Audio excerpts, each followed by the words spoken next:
Hi, I'm Alex Russell Stoneham. I've recently started a series called Consciousness Co-Creates, where I connect with wonderful people who work from the heart and the soul. And today I met with Dorothy Watt, who is a homeopath and an intuitive healer, and she started with a scientific background. It's a fascinating conversation that takes us on her journey. How did she become a homeopath? What aha moment happened in her journey? How was it unfurled? And also the power that she shares with us in allowing things to come to you. What shows up at your doorstep? What comes towards you as your new step on your path on this journey of life and love and work? I really found something really solid in that. And she also, at the end, talks about how having a really simple approach to helping us if we're feeling overwhelmed. A lot of us are feeling sensitive at the moment, processing a lot, purging, or just general overwhelm. There's so much stuff going on. Where do we even start? Well, tune in and hear what Dorothy's very wise words are for how to help reconnect and reduce our overwhelm. Okay, hope you enjoy the conversation. Hi, Dorothy. It's really lovely to see you. How are you? Yes, lovely to be here. I'm very well, thanks. Oh, that's great. And we're here together. We know each other through our dowsing connections, and we've collaborated together on storytelling and dowsing at a recent festival, which was a really special experience for us both. And you're a homeopath. Do you want to introduce yourself a little bit for our consciousness co-creates conversation? Yes, I'm Dorothy Watt, and I'm a transformational homeopath and holistic wellness advocate. And I've been doing homeopathy for 12 years now, but I've been using homeopathy for about 30 since it popped into my life at just the right moment.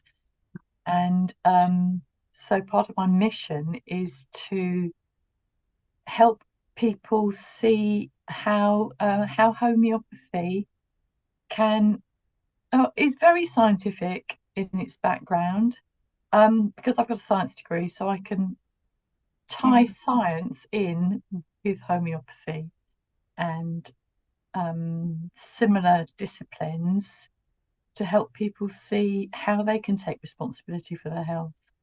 Wow, that's really powerful to hear you say that, actually, Dorothy, because there are two things that I really sort of connected, it really resonated with me. It popped into your life at the right moment. I'd love to hear a bit more about that. And also that you have science as your background, that discipline and rigor of science and the exactitude that can come with that, the scrutiny and it's I'm seeing a lot of potential with the coming together of science and the healing arts. And there is an artistic aspect to people on a healing journey. It can be a creative process. We have to think laterally. We can't always think in a linear way.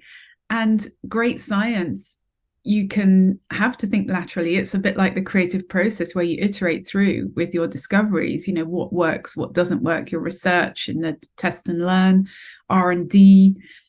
So I'm just fascinated to hear how you weave your scientific background with your intuition as well, the sort of connection with consciousness. So could you start by maybe telling me a bit about how homeopathy dropped into your life? It sounds quite serendipitous the way you said. Well, indeed, it really was. I'd recently moved into a new house. Well, it wasn't new, it was an old house, but it was new to me. And as soon as I moved in, I started becoming very unwell. And I got these recurrent sinus infections. And yeah, I was brought up with conventional medicine. And when we weren't well, we went to the doctor. So when I wasn't well, I went to the doctor. And I had antibiotics after antibiotics after antibiotics. And they made the infection better while I took them. as soon as I stopped, it came straight back again. So I was getting worse and worse and worse because, I mean, this is over 30 years ago. Mm. And with hindsight and what we know now, my gut flora was just being completely depleted by these antibiotics. My Yeah. whole system was getting so run down. I had no energy. So I crawled along to the GP and they thought I was malingering because it was these sinuses which Mm. drain down the back of your nose. And doctors don't seem to really understand those sinuses. If there's nothing coming down your nose, you're malingering. It's nothing real. Oh, okay. So in the days when you could get an emergency appointment, I Yes. crawled along to the doctor and demanded one Yes. and saw this doctor I'd never seen before. Went in, sat down, started the usual story, recurrent sinus infections, think I might be allergic to the tree growing outside my bedroom window. And he said, "Oh, what's the tree?" This isn't a question I've been asked before. So I said, "Oh, it's a Thuja occidentalis," because I happened to have looked it up. Yeah. And his eyes lit up. And he said, "You may or may not know that I'm a homeopath as well as a GP, Oh, and we've got a remedy made from that tree." okay. And he got his big book, because we have very large books that have thousands of pages in. He opened it to Thuja occidentalis and he Like read that. to me my exact symptoms. Wow. And I just said, "Yep, that's it." And I thought, well, here's somebody who believes me. Wow. Somebody who has actually made sense of my symptoms. So he said, "Well, I can give you two choices. You can either have some more antibiotics Mm. or you can try the remedy made from this tree." He said, "I can't give you any guarantees." But, well, I haven't got any guarantees from antibiotics either, so I'll try the remedies. And 3 pills of Thuja occidentalis 200C later, and I could feel the sinuses draining down the back of my throat. And within a week, my sinuses were just completely clear. And the infection didn't come back again. Wow. So I was a complete convert from that moment. That's so powerful, a starting sort of point for your journey where, you know, you've had all of a sudden, you know, a really noticeable difference in your well-being. And, you know, moving house can be a stressful time as well, can't it? And just the big heave ho. And so sometimes we can be a little bit off balance or just tired as well because there's loads of boxes and there's loads of thinking and energy. Um, and then you've already joined up some dots because your traditional route wasn't yielding results. You've been thinking a little bit laterally, what could this be? You know, you looked at the environment first and foremost and noticed a tree that could create sense. I've never heard of this tree, by the way. Is there a common name for it, or is it just that Latin name? It's a Western, it's something like a Western cedar. It might be an American Western cedar, so it's a bit like Leylandii, cypress, Oh, that okay. sort of evergreen tree. Yes. And it has it it drops a lot of dust or pollen or something round about October time, which is Oh, the other pattern. Yes, this time, and this is happening again. because we're talking in October. So, gosh, yeah. So you've okay. So you've joined up some dots here. You've maybe used your scientific sort of Mm, analytical mind, say, okay, the environment's changed. What is my in my immediate environment? What activity is there in the environment at this seasonal time that could be affecting me? Um, Pollen is a popular thing of some kind, you know, that creates sort of mm. allergies, and you've gone and found it, and antibiotics couldn't ever fix an allergy. No, no, they were sorting the infection, but because the allergen was still there, it Mm, just came straight back again. mm, absolutely. So, and when you know, because people who've never tried homeopathy have have sometimes read a bit of a mixed bag on homeopathic, medicine, some people in the scientific sort of world kind of poo-poo it and say it's a sugar pill.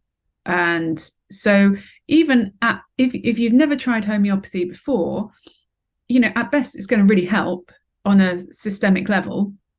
And the worst it could do is be a sugar pill and perhaps a placebo, right? It can't actually harm you in that way. So where did you go from there with that sort of epiphany, right? You were a convert.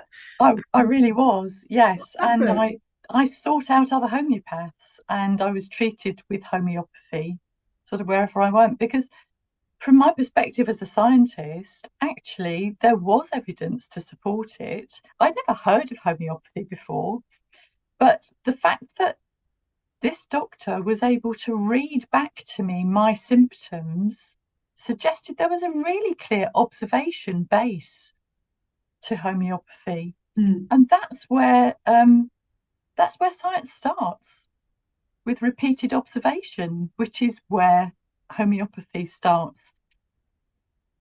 And it doesn't need to go any further than that, because that's what it uses. But that's where a scientist would start. So I saw various homeopaths, and my health just got better and better. And then one homeopath I saw said, I like all my clients to have a first aid kit. You can buy little, have I got one near me to hand? I have. You get these little boxes. Oh, yes, I've got that one. I love it. Yes. This one's got 18 remedies in, but you can get ones that have got the other half with remedies as well. Right. And they're fantastic. And she said, because then when you've got something like a cough or a cold, and you want to ring me up for some help, I know what remedies you've got, and I know what I can point you towards. What she didn't say was, you will never be able to get through to me on the phone, because I don't make myself very available, and you will be in a queue. My phone will always be engaged when I am available. Yes. So I then had this kit, and at this time I had 2 very young children, and I went and bought myself a book, because you could buy books on homeopathy in shops those days. Yes. And I taught myself how to use these basic remedies. Because when you are a scientist, it makes huge sense. You know how to observe, you know what you're looking for. And what you're looking for is a match between the symptoms that you can see and the symptoms that go with particular remedies have been found over 200 years to be linked up with these particular remedies. Wow. So I was dosing up my girls with things, chamomilla for teething. Oh, yes, I remember that. Yes, you remember that. And at one point, my husband said, why don't you train as a homeopath? I thought, you're just trying to get me out of the house, aren't you? Because I'm not too good when I'm bored in the house. And then when we went to our homeopath next, and I'd moved on from the kit one to a different one, I explained what I'd given my daughter, and she said, you're quite good at this. So we thought about training as a homeopath. I thought, oh, well, I'll believe this person. Yes. So I thought, okay, I'll look into it. And so that, using that first aid kit, was what got me into training as a homeopath. Wow. So with that starting point of the GP, who also happened to be a homeopath, giving you a choice between more of the same or try something different, that something different worked, then you went and learnt a bit more about yourself and by working with homeopaths, and then you had this little kit, this little like home first aid kit, and you self-studied and you tested and learned, with yourself, with your family. And then you started getting that call to action, almost like, why don't you do this professionally? And because you've got that scientific rigor, you've got the observer's mind as well. And then you had 2 people saying, so was that enough to tip the balance? Is that where, or was it more a nudge and maybe later kind of thing? Where did you go from there? Well, those two people actually did, because I was so fascinated by this, because it really intrigues me, because you're solving puzzles all the time. It is so scientific. Mm, And it really did pique my curiosity. And then I was thinking, and these two people said it within about 2 weeks of each other. mm, I mean, it was really close, and it was about June. So I was thinking, okay, well, I've missed the start for next year. I'll aim for the year after, and I'll do my research now and see where to go and study. So I did some looking online, mm. and the College of Practical Homeopathy still had open days for starting that September. So I went along to the next one that I could and listened to Ellen Kramer, who's the most amazing homeopath. She can be a little disorganized in her presentation, and I came away thinking, I cannot work with that for 4 years. And then I woke up the next morning and I just thought, right, that's where I'm going. That's what I'm doing. Mm. And I enrolled to start that September. So literally there was months between the idea being put in my mind and me starting my course. Wow. And did you say after hearing this amazing person, but also with that sort of disorganized chaos, if you like, with the presentation, did you say you cannot work with that for four I years? did say I can't work with her. And And then then the I next ended up morning, you the very changed. next morning, because clearly my subconscious mind had decided that the nugget was there. Wow. That was the person I was going to learn from. Wow. And this is I'm getting goosebumps now because you're starting to talk as well as this scientific and this sort of almost like a hero's journey. You go through these stages and steps of your discovery of homeopathy, how it's helped you, and then the test and learn and everything, and then the call to action being two people saying, come on, Dorothy. And what so something percolated overnight in your, like you're saying, your subconscious mind, which is the part of our intelligence that's more directly, you know, always on with the field of consciousness. So with this subconscious mind working out, actually, even if this person is different in style to how you would ordinarily prefer to learn, you knew that nugget was there inside of you, being drawn magnetically to work with this person, to study under her. And so when you recognize that, is that with hindsight that you could understand your subconscious mind was working it out that way, or did you kind of inherently know intuitively this is the right thing? How did it pan out for you, that sort of consciousness sort of conversation? I just knew, and I trust my intuition. So when I woke up and my first thought was, that's where you're going to train, that's where I trained. Wow. So it's almost like there's an inner calling inside you and you listen to that call when you hear it. I've ignored it before, and life has fallen to pieces. So I've learned to follow. Mm.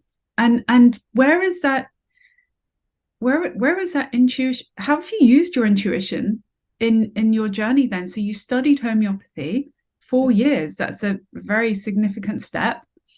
How did you connect your studies with your intuition? Um, how did it unfurl a little bit? Oh, getting goosebumps myself now. Well, after I'd been qualified for 2 or 3 years, there's the College of Practical Homeopathy has a graduates group, and it puts on training. And there was an email came round about an introduction to dowsing for homeopaths. I was like, oh, I'm going to do that. Um, so again, I didn't know anything about dowsing, didn't know anything about pendulums, didn't know anything about anything really. No, that isn't true. I knew lots about lots of things, but I didn't know about dowsing. So I Yeah. went along to this day in London and sat in a room of homeopaths and waited for the tutor to start teaching us. And it took her a long time to calm the fear in the room because it was almost palpable. There's a Really? lot of there's a lot of fear amongst homeopaths because we've been got at, as you said at the beginning, we've been got at so much. I mean, I've had complaints made to the Advertising Standards Authority about me. You know, it is real. These things do happen. They do. Mm, They do yes. pick on you, and it does feel as if you're being picked on. So the fear in the room was quite palpable, really, and it took her a long time to calm things down to her satisfaction Mm, before she started getting us to work with pendulums and to find our own yes and to find our own no. And it was just a brilliant day. And we did chakra balancing, and we did, choosing remedies from a selection that were there and yeah. treating each other, giving each other healing. And I went to my business development group. So that was on the Saturday. I went there on the Monday, and there was just this voice in my head. You know, we were doing this exercise about where we were going with our business in the next year. And all I could hear in my head was, I don't want to do this anymore. I don't want to do this anymore. So in the end, I mean, I was in tears in this group. It was only a small group, and they were very supportive. But I just said, yeah, I've got this voice in my head saying I don't want to do this anymore. And something made me say, I had this experience on Saturday, and I learned how to dowse. And now I've just got this voice saying I don't want to do this anymore. And the person I was sitting next to invited me to go and have a coffee with her. Mm, And we talked it through, and she said, do you think that voice is telling you that you just don't want to do homeopathy like you've been doing it before, but that using the pendulum is your way forward?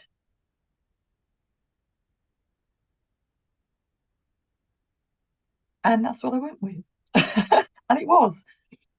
what a powerful question to be asked, because if you hear that voice, because in the psyche there are voices and voices, right? You know, there are little me voices, the inner critic, keeping us safe, keeping us boxed in because it's safer, no change, no, being out there in the learning zone. And you've had this sort of inner voice saying, I don't want to do this anymore. Is it a protective part of us trying to keep us, on the straight and narrow, so to speak? Mm. And yet that person you went for coffee with pivoted the question to, again, a lateral, more creative thinking kind of question, which is, could it be this? And you felt that connection with that possibility. Mm. Because it was no longer just the pure homeopathy, the practical homeopathy you've been learning. It's practical and intuitive combined with the dowsing, which, let's talk about dowsing a little bit. We're both lovers of dowsing, and we've come across it, and it's become part of our daily lives and our practice.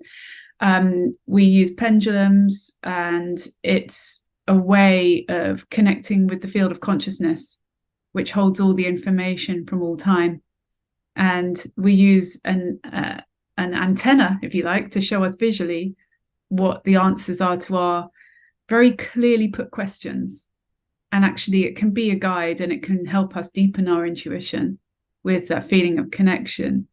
So in terms of what dowsing, you had this amazing experience, the fear being brought down to a manageable level, because fear and even skepticism can affect the answers that we get in the field, from the field, if you like.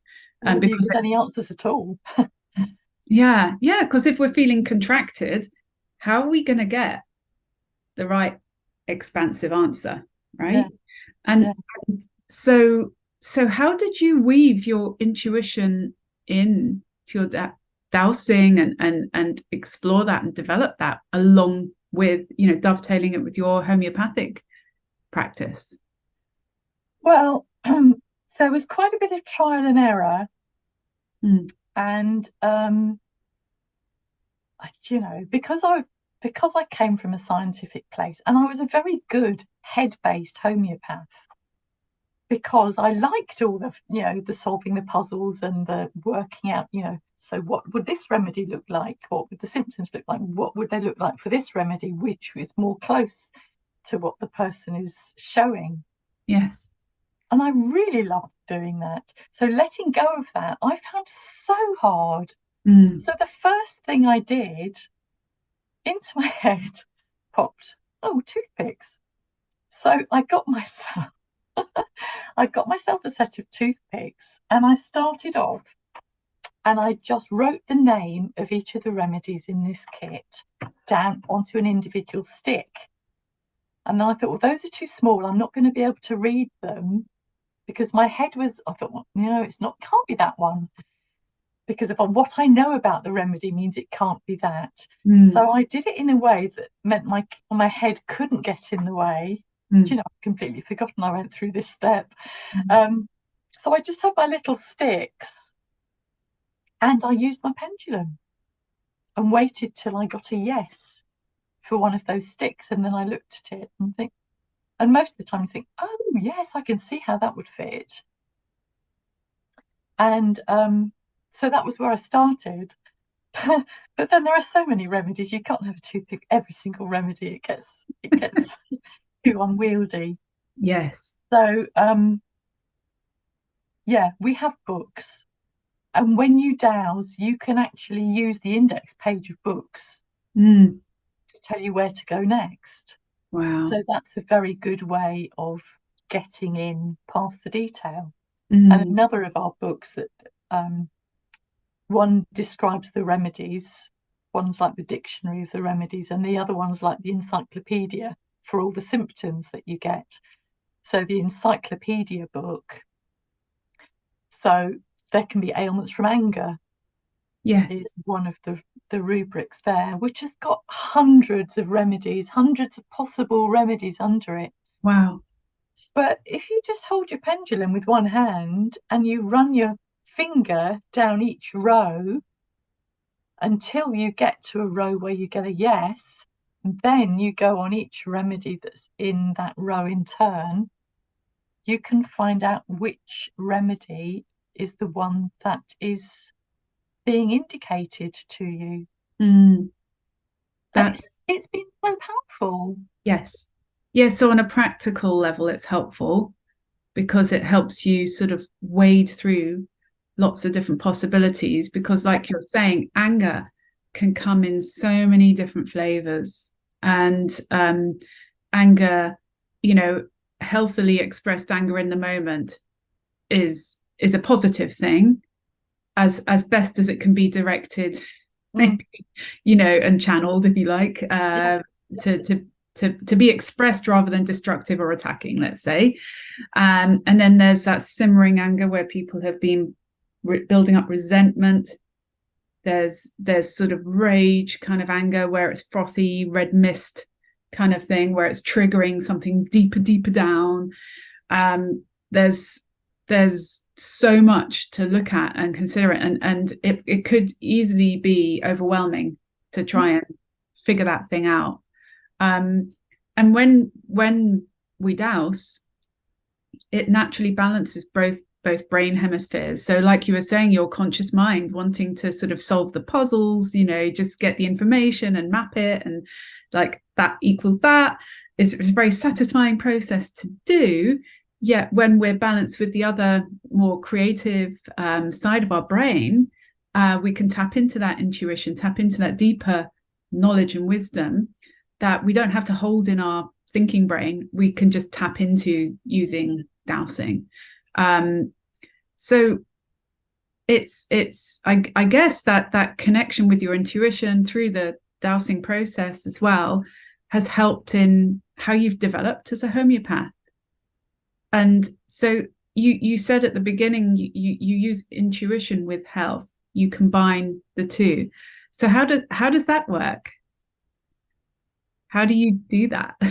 Well, part of that is about helping people understand the science process, apart from anything else. Mm. Because I actually taught primary school teachers how to teach science. So I have probably more than most scientists this really clear understanding of what science is about, because I've had to communicate that so many times. Yes. And one of the things that I find I'm able to do is help people see that actually science is always behind the times, because it's a really protracted, painstaking process. Mm. Mm. And if you want to be at the forefront of things, if you want to be where things are possible, then you can't wait for the science. Wow. Because the science proves or disproves what we already know. And if you think about it, homeopathy is based on observations. Science, that's where science starts, the scientific process.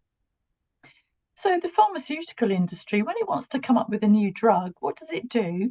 Well, it goes and looks in the field. It looks for plants, it looks for traditional uses, traditional herbal uses of things, or they go and dig up soil microbacteria, or, they're starting in the natural world.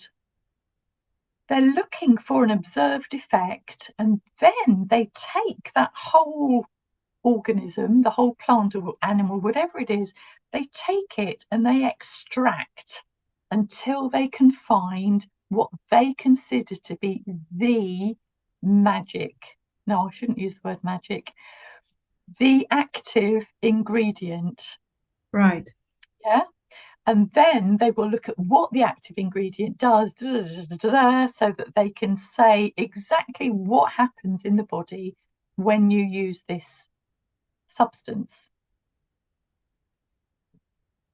That takes ages.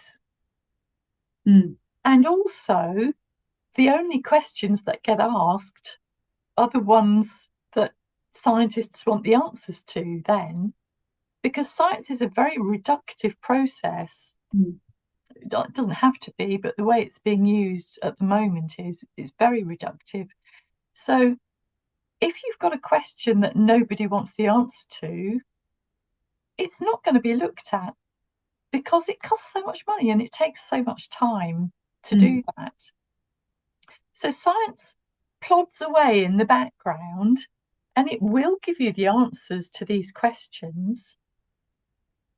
But actually, they're only telling you how something happens. And that's based on they already know it happens, because that was the observation they started with. So when they say, oh, there's no evidence for that, actually, all they mean is we haven't worked out how it works yet. So we haven't got that sort of evidence. They know full well it works, because otherwise they wouldn't have started there in the first place. Yes. So going through that sort Fascinating. of demystifying process, I find, is really helpful in helping people to see how they can work more naturally with substances, and they're not using things for which there's no evidence. Mm. There Mm. is plenty of evidence. It's just, it's a different sort of evidence. Mm. And that's really interesting, because what you're saying, and the sort of overarching approach of how science develops products, let's say, for medicinal benefit, they start with nature. Mm. They extract, analyze, measure, and calculate, the efficacy, the strength, the safety, all of those markers that you would want to sort of consider. And then I'm assuming they synthesize that, if they can, into a synthetic version of that natural substance. Homeopathy, in my understanding, is you work with the actual substance and you shake it into the water, and there's an imprint, if you like, a memory in the water. The more and more you reduce the strength, if you like, of what the residue is in the water until it's more just a memory imprint in the water. There's lots of interesting material on water having memory. Yes, indeed. Dr. Masaru Emoto is somebody worth considering. And interestingly, I remember reading about somebody who was very established in science who went out to debunk that, and he ended up being so convinced of everything, he became the scientific director of the Dr. Masaru Emoto Institute. So he did the full 180, from being skeptical to being absolutely convinced of the hidden messages in water. And so when something's synthesized, it maybe abstracts it into almost like a physical version of a thought form, in terms of this pill is going to enact this particular thing, and it's a repeatable occurrence, and you can take it with these safety or side effect considerations. Whereas if you are going down the herbal route, you would have a different set of considerations. And herbalism, if you like, has been going for thousands and thousands of years. Modern scientific medicine has been going for 250, something like that. So it's a much more recent phenomenon, isn't it? And then homeopathy has been going for a couple of hundred years, did you say at the beginning? Yeah, so almost like in tandem with the modern medical science. And I guess, when we read about science, we read about how there's a lot of scientific practitioners who have a materialist mindset, that if something's material that you can measure in the world, and it's quantifiable, it exists, therefore it can be proven with evidence as a fact. And if it's invisible, if it's maybe on the more energetic side, it's trickier to measure. We don't necessarily have all the tools to measure that yet, and maybe subject to more sort of circumspect or sort of detached, sort of, no, that's not science kind of thing. Whereas what I think you've hinted at a little bit is that at the moment that scientific process is a little bit reductive. It's very pincer movementy. It's for a very specific goal, and those questions, the outliers for the data sets, or the questions that are in the sort of outer reaches, aren't explored because there's a very specific goal. And so what I'm feeling in this conversation is a bit about we're exploring intuition and the infinite field of possibilities here. So how does that land when you're working with that on a health basis, helping people with their intuition and their self-healing, if you like? Because healers are here to help people heal themselves ultimately. How do you broach that with people? Because I'm just wondering, if somebody's new to this and not necessarily so accustomed to using their intuition, is it perhaps a bit scary or overwhelming, or do they not know where to start? How do you guide them through that process? Well, I'm not sure that I do head on. I have conversations with people, and the interesting thing is that what comes up in those conversations isn't always what the people I talk to had planned. They quite often say, I don't know what's made me talk about that. I haven't talked about, haven't talked about that for years, or oh, I'd forgotten all about that. As I said at the beginning in response to one of your questions, I'd forgotten my way in, but it was obviously clearly very important for this conversation. And I talk to people about trusting what they weren't expecting to say, but what they have said, as being clearly crucial to the next step in their healing journey. And that's where our conversations sort of turn to go round and talk about, explore that issue further.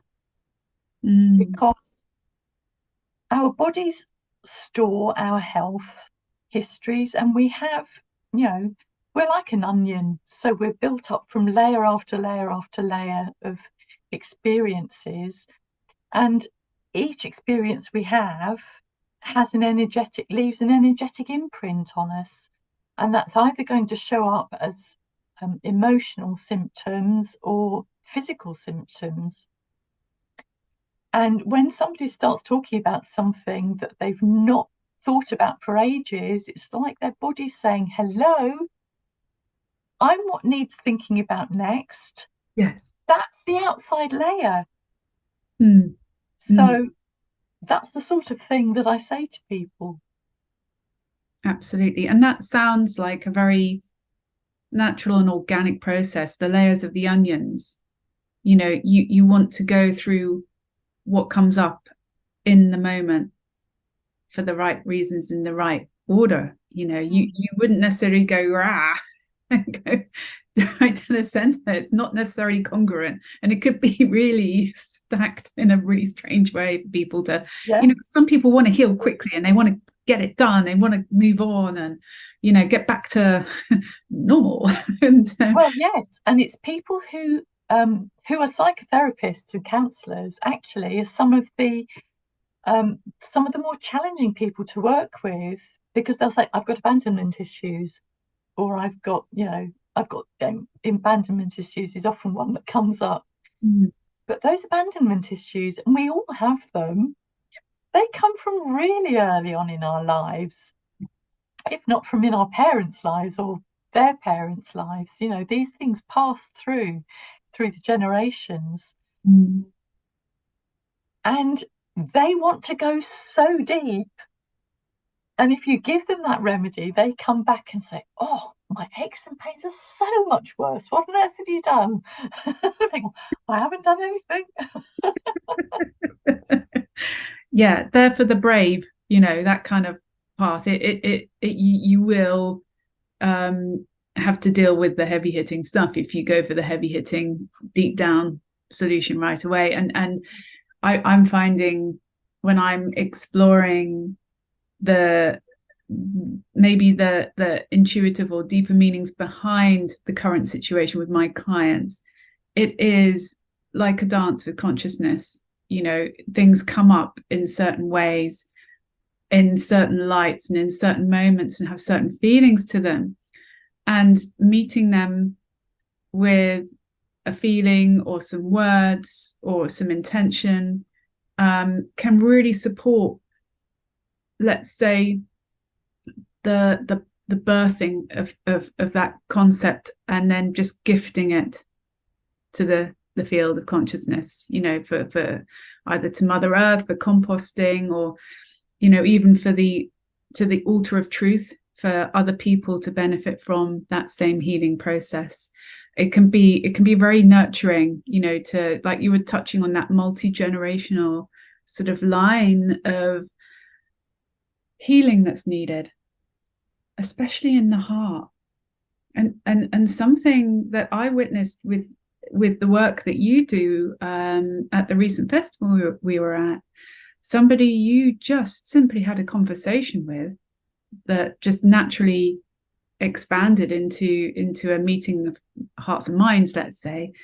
This person that you spoke with, before you spoke with them, they were a little bit like a joker, a little bit stirrer or skeptic, or this kind of like the jester in the room, but in a nice way, not in a mean way. And this same person came back into the space that we were in after you and this person had the conversation, completely and utterly transformed. Mm. And they were talking in a much more profound way.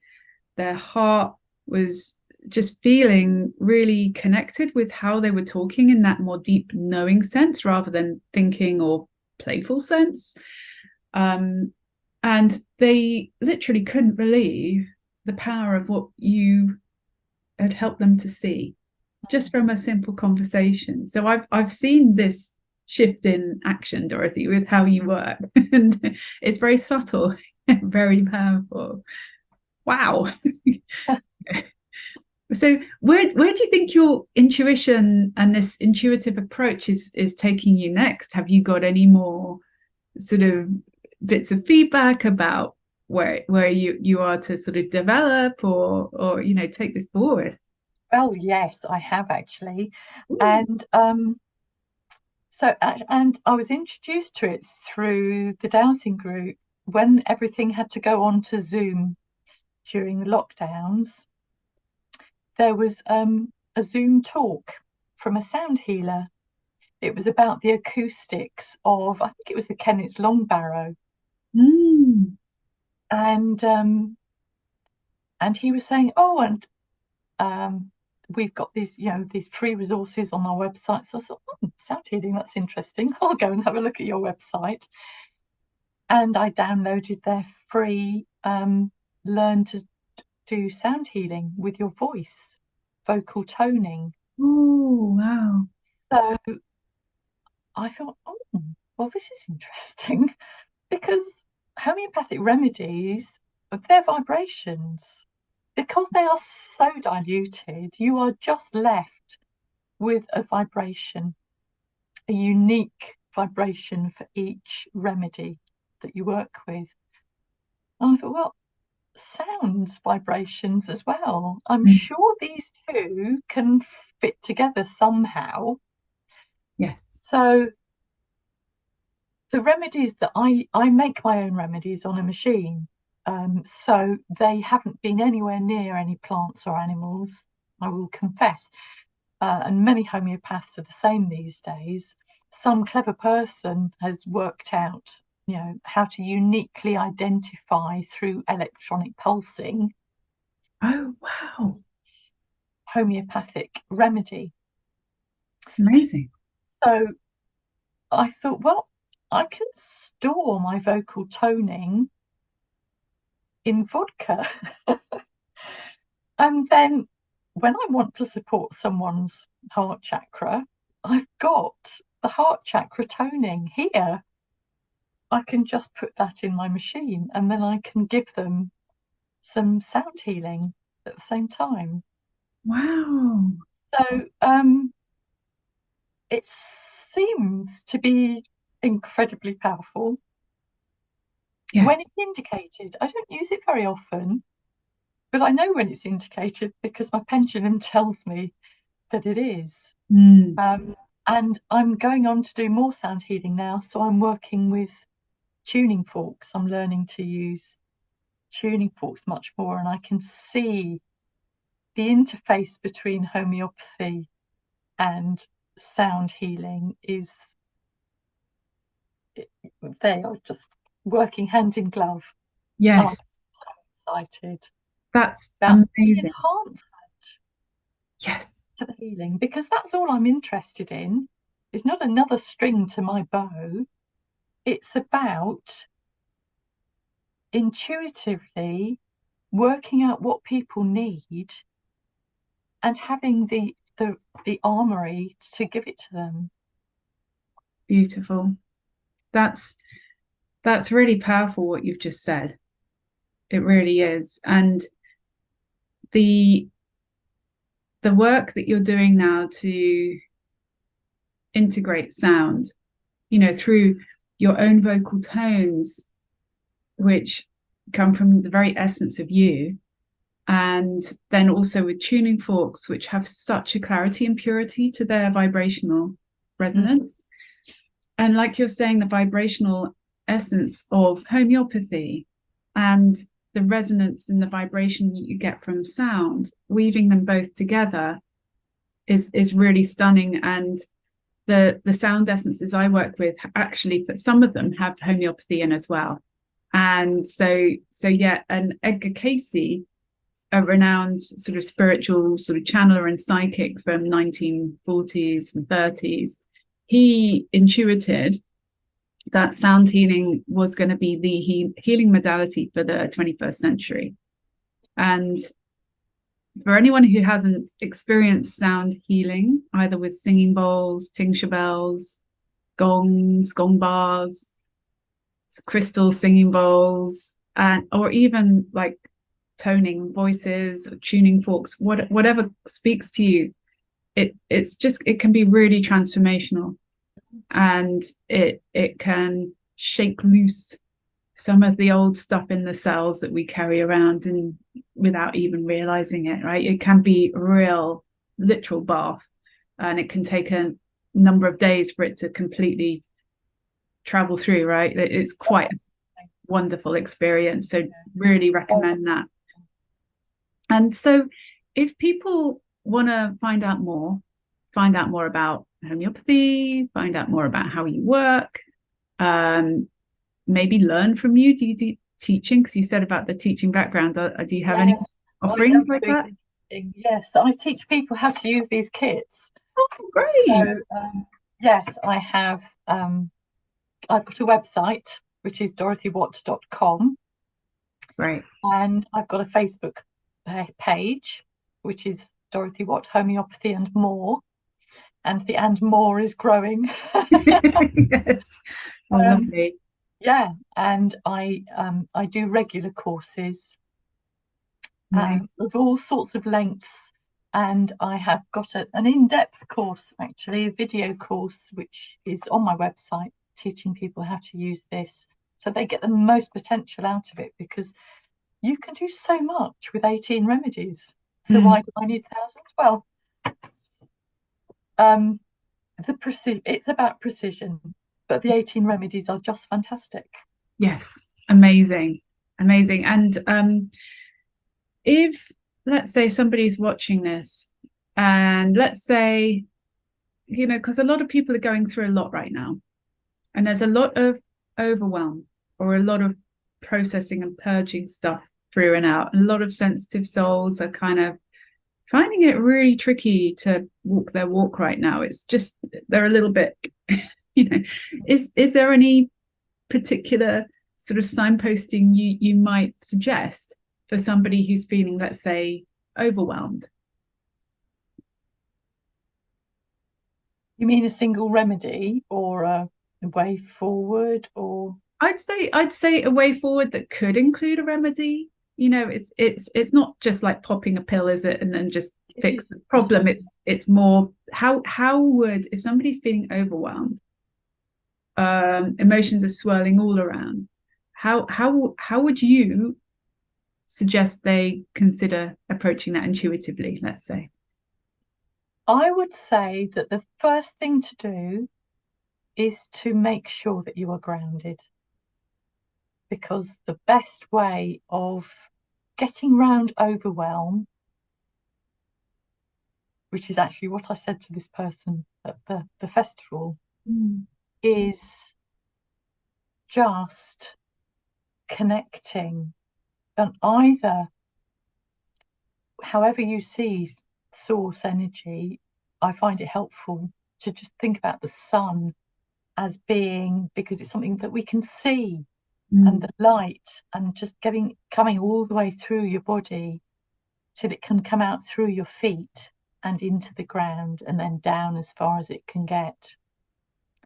Or if that's something that doesn't speak to you, think of yourself as being like a tree with roots that come down and into the earth. It's that getting your body connected with the earth. We are nature. We are not this separate superior race. We are part of the wider nature. Connecting with the earth is where I would say to start. Beautiful. And then I'd say, get in touch with me and I can help you on your journey. Yeah. Oh, Right. that's such a lovely suggestion, Dorothy. I think that's so perfect for right now because everyone can access that. And then if they feel drawn to having a conversation with you or learning from you, we'll put the links in the video that we post on YouTube for your website and your Facebook and everything, just so people can reach out to you. That would be lovely. It's been absolutely amazing talking with you about this. I love your journey. I love the way you've done the weaving of your path with the ideas and the intuition and working co-creating with consciousness that you do and you continue to grow. I mean that's it, it's expansive, isn't it? It's just Oh, hugely. Yeah. thank you, really really lovely, and really grateful. Thank you so much. Thank you very much. I've really enjoyed it.